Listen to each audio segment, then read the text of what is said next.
Hey, hey, hey, and welcome back to another edition of Fresh Show Films Presents. It's the monthly show that we manage to get out about once a year. And we're back for another episode, getting it kicked off again. And I'm really excited to have Maechyl LLoyd with us here in the studio. Gonna just jump right into our intros here and put our producer Riley on the spot. I said I wouldn't call him out by name, but I'm already calling him out. So we're jumping right in here. Thanks for having me. Yeah, great to have you here. Maecyl's an actor and filmmaker and based here in Philly, but we actually have a Vermont connection. So back to the homeland for me, to Vermont. We'll get into what's going on up there in a second. But first, I just wanted to kind of give you the stage here for a second to talk a little bit about how you got into film. That's kind of what we're all about here at Fresh Show Films. We try to talk about filmmaking and specifically I like to say the indiest of the indie filmmaking, that super DIY. But yeah, tell us a little bit about your background here. Yeah. So I started making movies when I was a little kid. Austin, who's going to be filming this new movie, we're best friends since middle school. Same story as everyone else, really. Had like the family camcorder, filming little silly skits, watched a lot of CKY and kind of prank shows and stuff like that, you know. And then kind of in high school, Austin and I got into it and started making silly little goofy horror movies using whatever props we had around, whatever practical effects we could kind of piece together. And then since then, kind of got my own camera and started filming my own skits here in Philly once I moved here. And for the most part, been mostly making music, but I've been making music behind the scenes for movies and especially Austin's films, and then it kind of gave me that itch again to get back into the actual filmmaking side of it rather than behind the scenes. Very cool, yeah. And one thing I think that's so great about that indie side of it is significantly less siloed than if, once you get to a certain level, it's like the sound guys do the sound thing and they're in union and you don't even touch the end of their cable when you hand a cable to them and they plug it in and so for those of us that love to do the music part of it, be in front of the camera, be behind the camera, to know all the stuff, I think that siloing can feel a little limiting. And so I'm excited. I think there's a sort of middle ground that Austin is trying to target with this new film, and we'll kind of break everything. We're teasing a lot about this film, but we'll break it down. But where it's still that very DIY, very indie, everybody pitching in and doing everything, but trying to add some of the pieces of that higher end production level to it to kind of pick these targeted moments to like really up the game with the effects and things like that. So I'm excited to get into that. I think maybe. Just to kind of set the scene, we got a little clip here, so maybe before we kind of break down this film, we'll let Austin tell us a little bit about it himself. So I'm going to turn it back over to our producer extraordinaire, as my good friend Michael Cord would say, Riley, to roll us a little clip here. So whenever you're ready, take that clip away here. Let's take a look.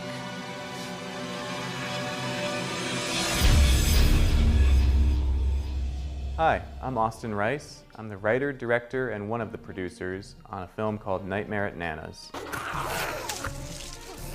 I'm very excited to be working with Dave Zay and the other people on our crew to make a film that is brimming with the sort of practical and eye-popping special effects and visuals that filled the best films of the 1980s that I grew up watching. I've always loved special effects and bloody movies and Vermont, and to be able to do bloody B movies in Vermont is a dream come true. I'm super excited for this film. Here's my brother. I did Lil Balzac 2 as Florida, who is just an insanely violent and strange character. It's cool to kind of pull back a little bit of that, but still bring up the levels of violence and blood.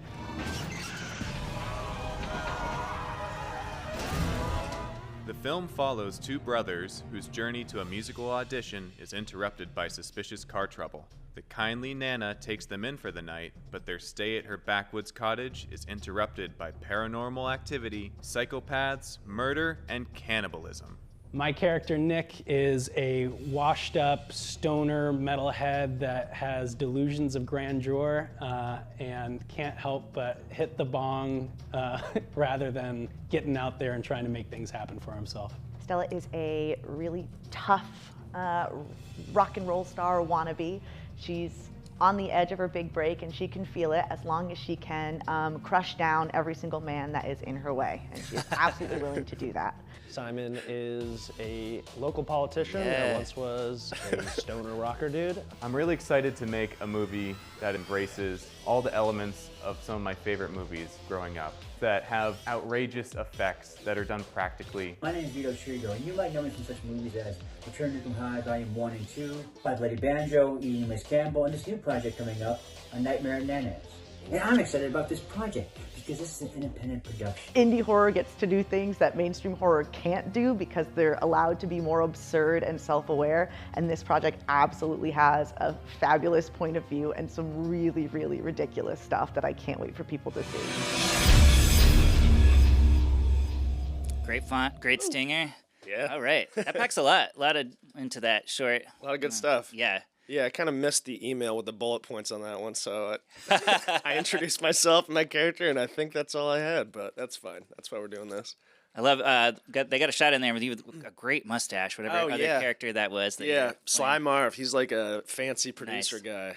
I love, this is sounding to me like it has some themes from one of Austin's most ambitious to date, which I think this will top it, but Lil Balzac, which there's some clips in there. Oh, yeah. Those were a blast.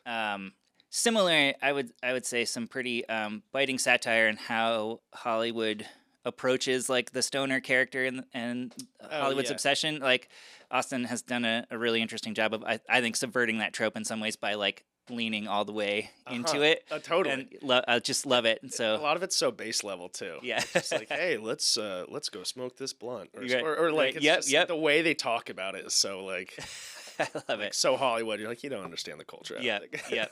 Yeah. So I feel like setting us up for some of that similar kind of satire here with this one, but much more in a horror. Not that there weren't some horrific elements of some of Austin's previous work, but I'm excited to see, what a true sort of campy horror lens looks like for that. Same. I think he's been wanting to do this type of thing for a while, and doing those comedies first has kind of like helped him understand a lot of the elements he needs to put together to actually finally make his dream happen of filming a real campy horror 80s movie, you know?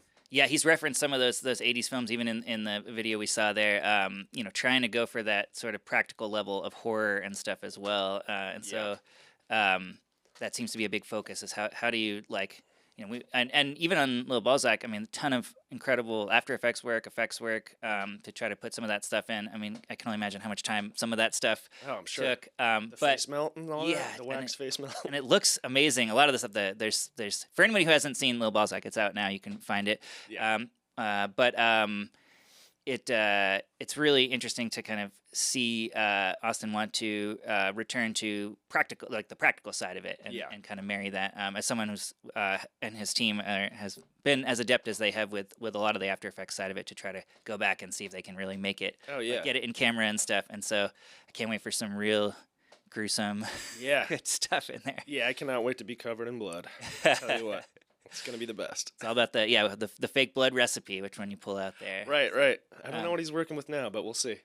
So let's we got, I think, in that clip a sort of high level about Nightmare at Nana's, two brothers. We got sort of a horror slant, but from your perspective, like now you involved in it, you've read the script. Like what do you want to, I guess, tease to people? You don't want to give the whole thing away to people, but what's the sort of pitch for it? Basically, I mean, as my brother said, it's gonna be, we're two metalheads, just kind of trying to make it as this rock band, this metal band, and try to make it happen and get big. But eventually, a couple years later, I'm kind of over it. I'm trying to get my life together. I'm working in local politics, all that, and my brother, who's also playing my brother in the movie, will be still kind of stuck in that phase. And we're still living together, so that's really hard, and he's still trying to get me back in the band, and I'm trying to like kind of, get him a real job. Not being in the band is not a real job, and it kind of creates some tension between us. But as we move along with the story, I decided to help him out. He wants to do this one final audition for someone called the Maestro, and it's kind of like what is it? Like rock, what are those competitions? I'm spacing on it, Anyway, but I'll drive him to that, but our car breaks down, and then this nice old lady helps us out so that she'll give us a ride. But we end up at her house. She's really nice. She's giving us dinner, but there's a there's a psycho in the woods that's kind of coming after us. Nice. Yeah. All right, great setup. I love the character setup. I love the dynamic. And interesting to get to be two brothers, and you are two brothers in real life. Yes, yeah. Playing opposite each other. Yeah. Any thoughts on sort of that? I imagine there's probably some real life stuff you can draw into that, but it sounds like could be a very different dynamic too versus your real life. Yeah, totally. Yeah. We're definitely very, we're just total goofballs around each other, so it's going to be pretty interesting to try to play this character where we just kind of hate each other. But it'll be the first time I've ever actually like done a movie with my brother. We've cool. been in the same movies, but I've been down here, so I did film my parts here while he's been up there, and we've never actually been in the same room. We've filmed our own skits on our phones or cameras, but those, like, we've never done something like this. That's pretty exciting then to get to actually like be on set together. And totally. Yeah. When we did the script read in Brattleboro like a month ago, it was cool just going over to his house and being able to like just we had a slumber party in his living room with our scripts like on our mattress on the floor basically, and we watched horror movie after horror movie and practiced our scripts every day, our lines, and that was really cool to be able to be comfortable to do that with someone, Yeah. in person practice, That's awesome. Yeah. Yeah. I'm interested too to hear, you mentioned music, and obviously this sounds like a very musical script in a lot of ways. Music is at the heart of it, these metalheads. Is there, what's the involvement piece like for that as well, of trying to get the musical parts of the movie factored into this with you guys performing, I'm assuming, on camera and stuff like that? Yeah. Well, I'm hoping, like, I've talked to Austin a bit about it. I've been writing a lot of metal lately for fun, and I make pop music, so this is a whole new wheelhouse for me. But, nice. Okay. Yep. It's really fun, and I want to. He's down for us to create a lot of music for it, and I'm hoping that my bandmate is up for it as well, and to be able to create some songs for it that'll actually be like my voice singing, or my friend actually playing the drums and being in the movie playing the drums, Nice. So it's gonna be cool. Yeah, that's awesome to get that sort of organic piece of it in there as well. But Totally. but I love the idea that it's a new kind of genre for you. Like sometimes you need a project like that to venture into that a different space for it. Yeah. And I like a challenge. I often find if I venture out into whatever the kind of art it is, into a different space because a specific project sort of demands it of me, then when I do find my way back to the other art I'm used to doing, it always has helped that art in some way too. Like because 100%. You get that. You get little pieces of everything else. That's something I always say is so important about people branching out, especially with their musical taste as well. If they like music, they're gonna appreciate that jazz way more if they start listening to just Meshuggah. Yeah, right, like right. some heavy stuff, or Totally. all these things. So nice. Well, I think I want to jump forward a little bit and talk about just in general you talk about you've been working with Austin for all these years, and you alluded a little bit to this being like kind of like a lifelong goal of Austin's, but as you're thinking through this progression from, and I think as I'm hearing you, we have very similar stories, which is like a little camcorder. Yeah. Actually, I've been joking with Riley, who's behind the desk here, that this new trend we're in where it's really trendy to have like really crappy camcorder footage.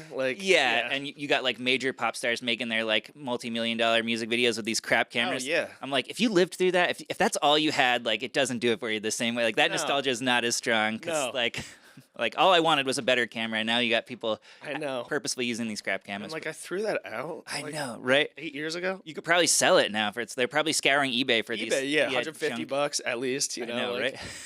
I know, and it's like in a bin in my basement, just sitting there with all the tapes. I know, right? Tapes. I bet there's a whole new group of filmmakers who are having to realize what digitizing tapes is like. If they're legit, yeah. I mean, you can tell sometimes the projects just have the little like filter over the top. Yeah. But I think a lot of projects I've been seeing, I think they're shot on like real old crappy mini DV or Pi 8 or whatever. Oh yeah, you can tell. It's kind of hard to get that color correction and those effects stacked up properly to mimic the real thing. Yeah, yep. Which is a classic Hollywood thing, I think, to have it look too good. There'll be times where it's like somebody's like, "Oh hey guys," and it's like actually like clearly an Ari Alexa, but it's supposed to be like their cell phone or something. Oh yeah, you can tell.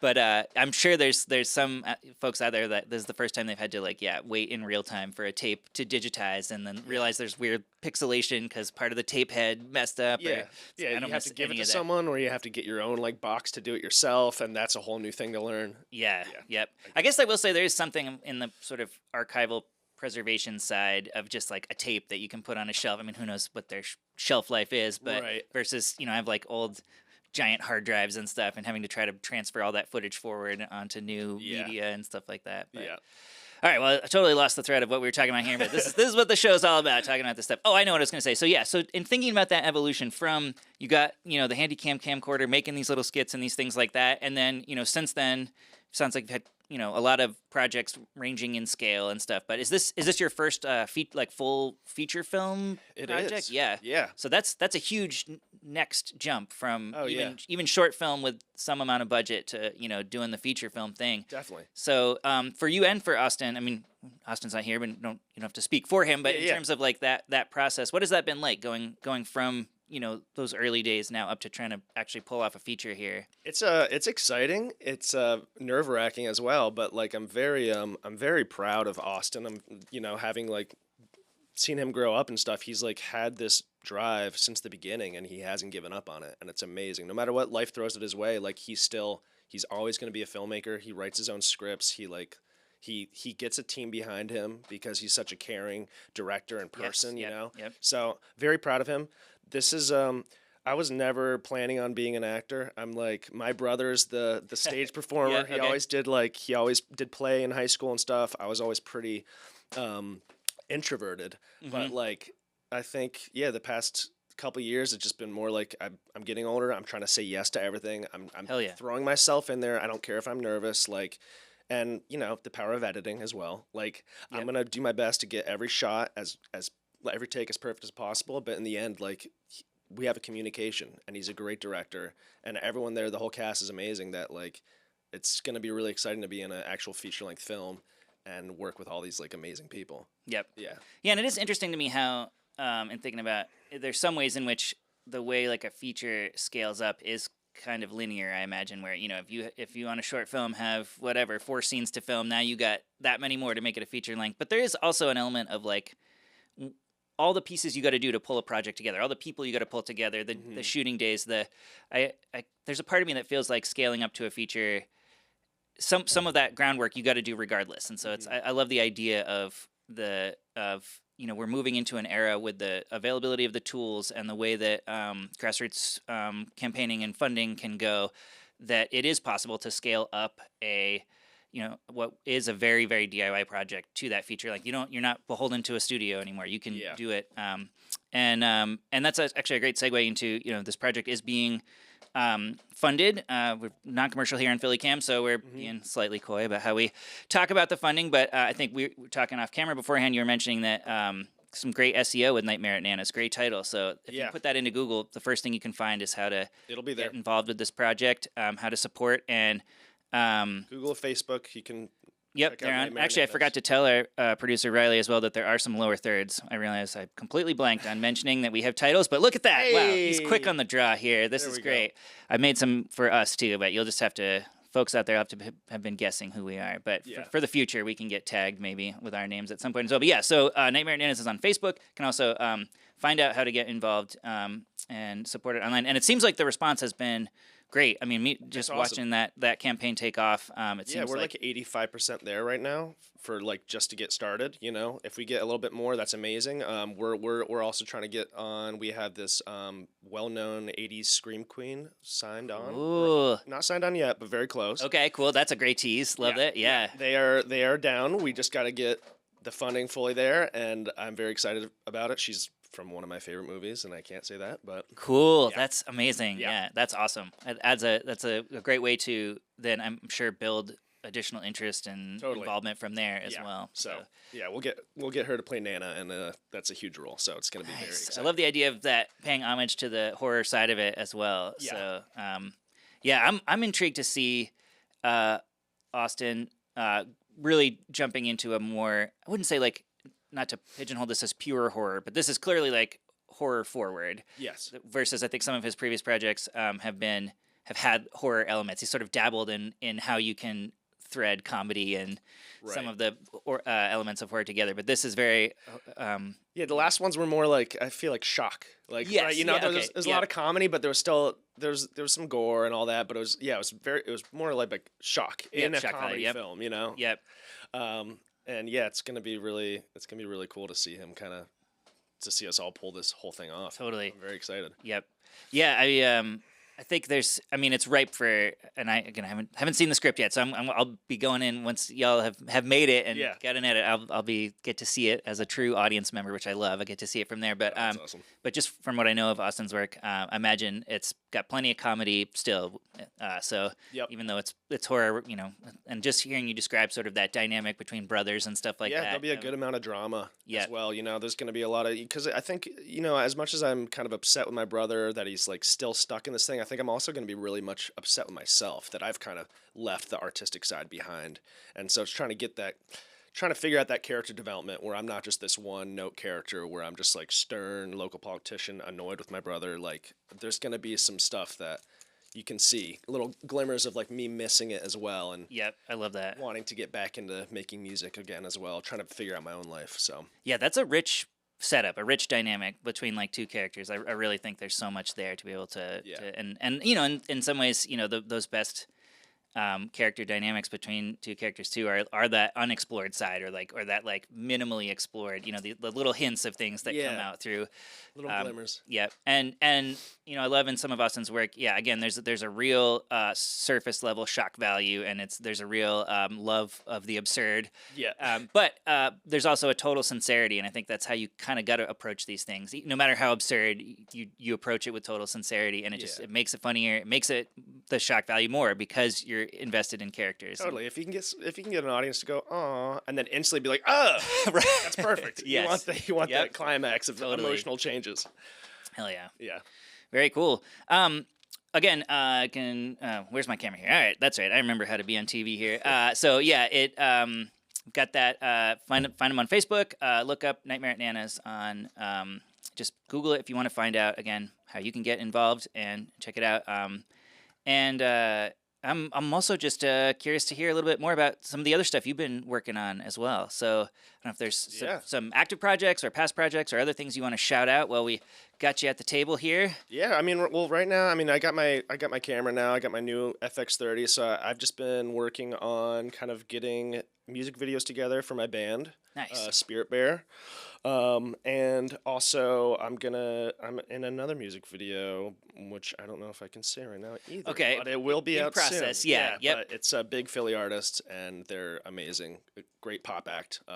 Nice. So that'll be coming up. Yeah, just trying to get the ball rolling on acting stuff. And cool. This is a true YouTube show if we're like teasing. I feel like every YouTube podcast I watch, they're like, oh yeah, and this is great. Oh, well, it's under NDA and it hasn't come out yet, but I definitely have stuff coming. It's like we're right in line with all that. So, right. Yeah. I love music videos. I think too are just a great medium for kind of pushing filmmaking stuff forward, and it gave me such I was so excited about it. I've never been on a set for a music video before. I've actually like seen a legitimate music video, and when I was with the main actor in this one, I was just like, whoa, this is awesome. Like all the stuff that goes into it, and like figuring it all out, and the makeup department and the lighting. I was just like, okay, now I see. Yep.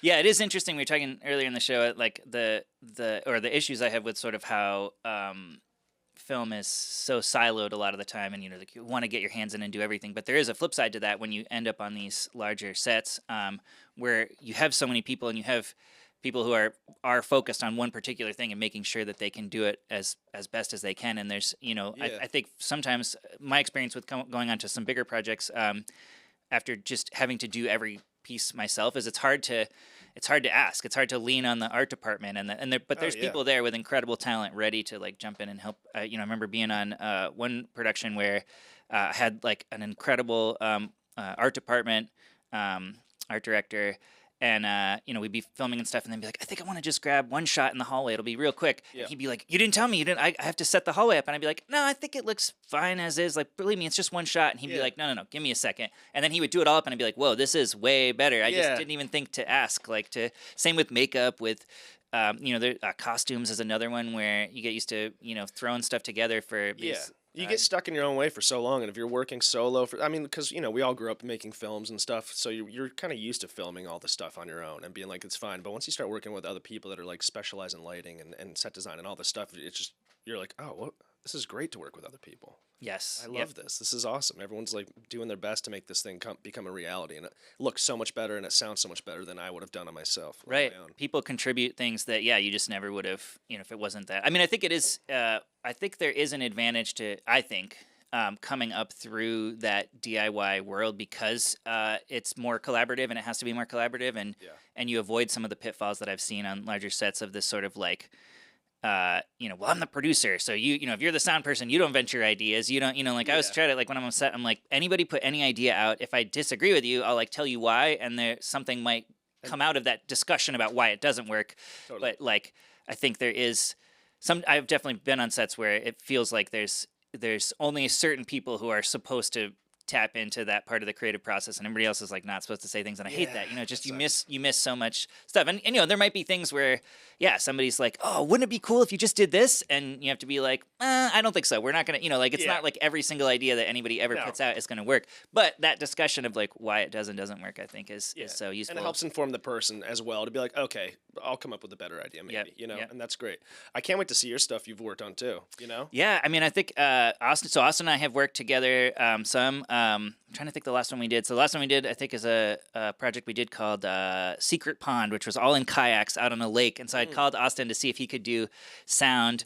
And then he showed up, and I was like, by the way, I think you're going to have to be in a boat. So you're going to be like checking the wireless mics, but also holding the boom pole in the boat. And then we ended up like out on the lake with all these sound issues. And I was like, I think I just need you to paddle the kayak for this take. It's like a lot of, I think in the credits, I put like sound, production sound / boat wrangler or something like that. So could you end up using any of the sound, or did you have to do it later? We actually did. We had, I'm not a big fan of wireless lavs. Typically, I'd much rather have a boom, but it was like cold enough. It was in November that both the leads were wearing like these knitted caps, and we just put the lavs like up in the cap, and it actually sounded. So we didn't have any of the normal like rustling because they were wearing like life jackets, and I was like, "There's no way a lav is going to work with a life jacket. It'll just be rustling away." Yeah. But because we had them hidden in the hats, they actually sounded really good. Good tip. All right. I was like, I have to find a way more often to be able to use to get the lav away from the shirt and be up somewhere else. But I just got my first lav, so we'll have to talk about that. Yeah, they're a mixed bag, man. I think, ideally, if you have a good, somebody who can make the sound good with a boom pole, that's always your best bet. But I do love running them as a backup. And in this case, in some ways, they actually sounded too good. We'd have these wide shots where you'd see like these two folks out on the lake, and it sounds like you're right next to them. And I'd end up having to put like extra reverb and background noise, and try to make it sound worse, so that it doesn't sound so pristine, or it sounded like it was dubbed when it wasn't. So that's the hard part, man. Recording pop music is like I make everything sound as clean and crisp as possible, and then if I'm trying to go for a certain style, I'm like, oh, I recorded this too clean. I have to make it nasty. How do I do that? Yeah, it's amazing how often with like when you're singing and stuff like that, you end up just I find I put the mic like another 2 feet away from me, and I'm up like this, like where I'm with the mic, because I'm so used to with these shows and these things we do where we try to like really make it so pristine, and I'm like, what if the mic is just farther away from me and it sounds down the hall. Yeah, exactly. Yeah. So, and I think there's a lot of that. I'm getting the 2-minute warning here. This is exactly how these shows go, where we start talking and time flies by here. So, Maechyl, thanks so much for joining. I'll get Riley to throw up that graphic, hopefully one more time here for the Facebook page. There it is. People want to find out more. Check it out. It's going to be an awesome project. And hopefully this is one appearance of many here on Fresh Show Films Presents. This is awesome. Hopefully connect again, get to do some things in the future. Yeah, maybe I'll swivel to this camera, actually, Riley, to camera number 2 here for the outro, just to be... Yeah, there we go. All right, thanks for watching, everybody. You've been checking out Fresh Show Films Presents. We'll be back ostensibly next month, but sometime next year is how these things actually seem to go for us. So again, thanks for watching, and we'll catch you on the next one. We'll do a little fade down here. There we go. Nice.